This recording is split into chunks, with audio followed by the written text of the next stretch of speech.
ty tvoje příběhy jsou tak ohavné. Všechny. A vůbec, už toho mám dost, takhle to nejde, půjdeš se léčit, Macko. Zadrž. Slibuju, skoncuju s tím. Ale až napíšu svůj poslední román, Matko. A já ti povídám, že žádný další román už psát nebudeš, Matko. Ničemu nerozumíš, posaď se. Stvořím dívku, jež se zrodí z pouštního písku s první ranní hvězdou. Bude krásná a čistá jako gardenie. A svou láskou a dobrotou vykoupí všechen hnus, který jsem vám, Matko, způsobil.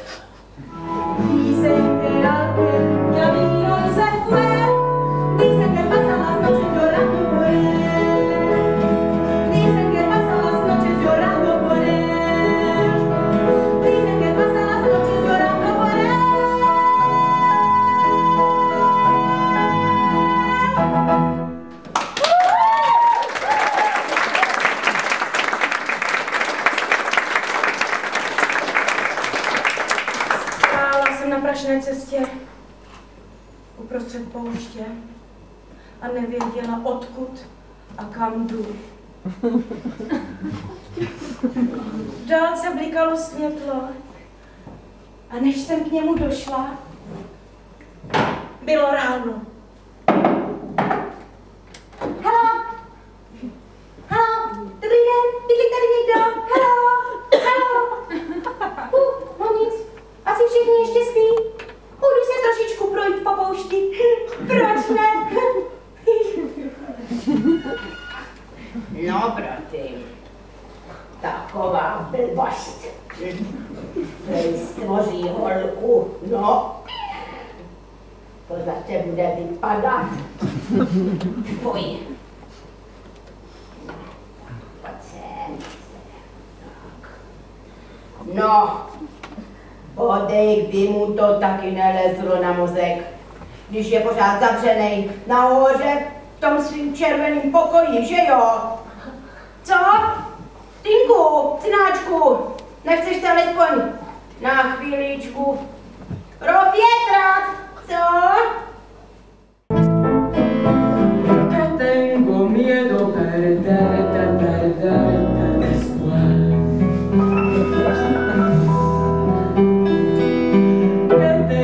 Miedo perderte después.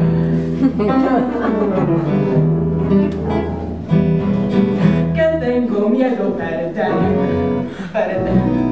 después.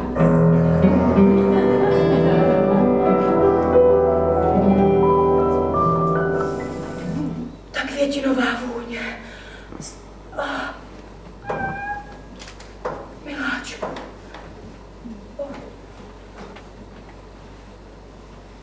Zase ses mi zavřel.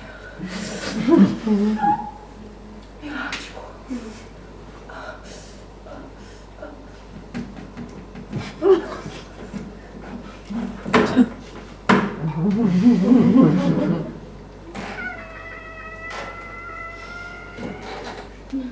Abuelo, pošli mi prosím klíč od toho červeného pokoje. Celý rok se tam neuklízelo.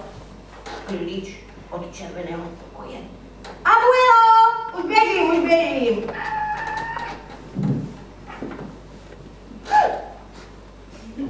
Na kantýnu. Do toho červeného pokoje nikdo nesmí. Tak, Filipo, trošičku hudby, jo? A jdeme, pojďte, jdeme, spasíme, jdeme!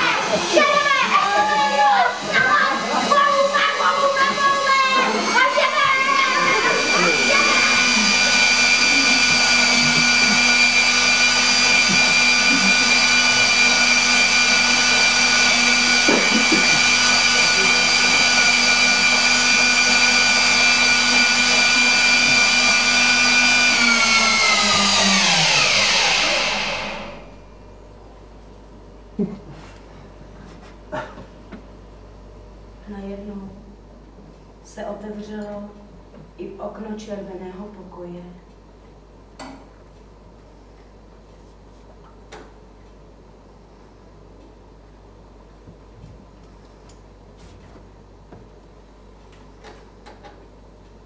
A z něj se začaly pomalu sypat bílé květy gardeny.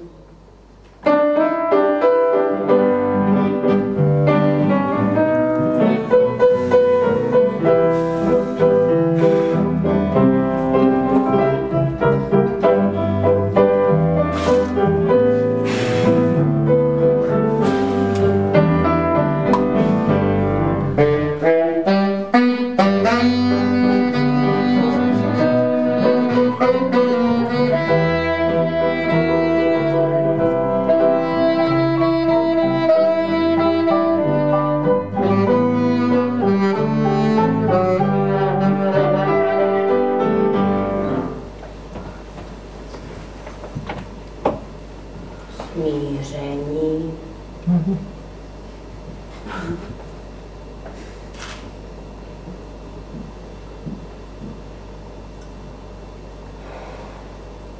Už 80 let tady nikdo nebyl.